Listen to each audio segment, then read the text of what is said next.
ఆంధ్రప్రదేశ్లో ఉన్న 4 ట్రిపుల్ ఐటీలో క్యాంపస్ ప్లేస్మెంట్స్ ఎలా ఉంటాయనేది నిన్న ఒక వీడియో అయితే చేశాను. ఎలా ఉంటాయి ఏంటి అని అయితే ఒక వీడియో అయితే చేశాను.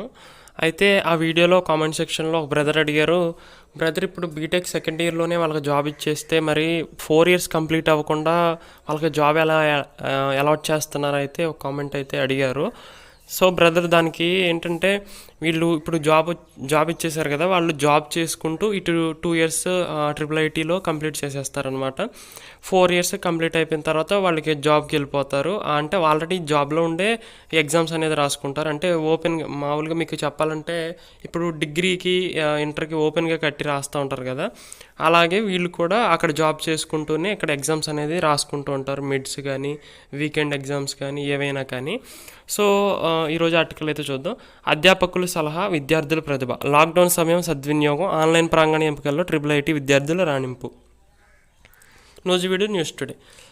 కృషికి పట్టుదల ప్రతిభ తోడైతే కరోనా సమయంలో కూడా ప్రాంగణ ఎంపికల్లో పాల్గొని విజయాన్ని చేజిక్కించుకోవచ్చని నిరూపించారు నూజివీడు ట్రిపుల్ ఐటీ విద్యార్థులు. ఆన్లైన్లో ఏవో శ్యామ్, సిడిపిసి ఇన్ఛార్జ్ కిరణ్ అధ్యాపకులు దిశానిర్దేశం చేయగా ప్రాంగణ ఎంపికలకు సిద్ధమయ్యారు. వివిధ కంపెనీలు నిర్వహించిన రాత పరీక్షలు, ఇంటర్వ్యూలో ఆన్లైన్లోనే చేసి సుమారు 180 మంది నెలకు 12,000 స్టైఫండ్, 4 లక్షల నుంచి 8 లక్షల వరకు వార్షిక వేతనంతో ఒక ఏడాది ఇంటర్న్షిప్కు ఎంపికై 6 నెలలు శిక్షణ పూర్తి చేసుకున్నారు.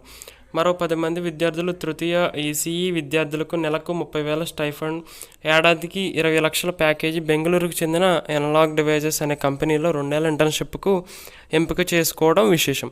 వారంతా నవంబర్ 11 నుంచి ఇంటి నుంచే కంపెనీలో పనిచేస్తున్నారు. అందులో కొంతమందిపై న్యూస్ టుడే కథనం. వాళ్ళ గురించి అయితే అంటే వాళ్ళు ఎలా చదివారు, వాళ్ళు ఆ కంపెనీలో ఎలా వర్క్ చేస్తున్నారు, ట్రిపుల్ ఐటీలో వాళ్ళ అనుభవం ఏంటనేది ఇక్కడ మీరు పాస్ చేసుకొని చదువుకోండి. కొంచెం ఎక్కువ మ్యాటర్ ఉంది, సో మీకు టైం వేస్ట్ చేయటం ఎందుకని నేను ఇది మ్యాటర్ అయితే చదవట్లేదు. సో మీరు పాస్ చేసుకొని చదువుకోండి ఈ మ్యాటర్ అనేది.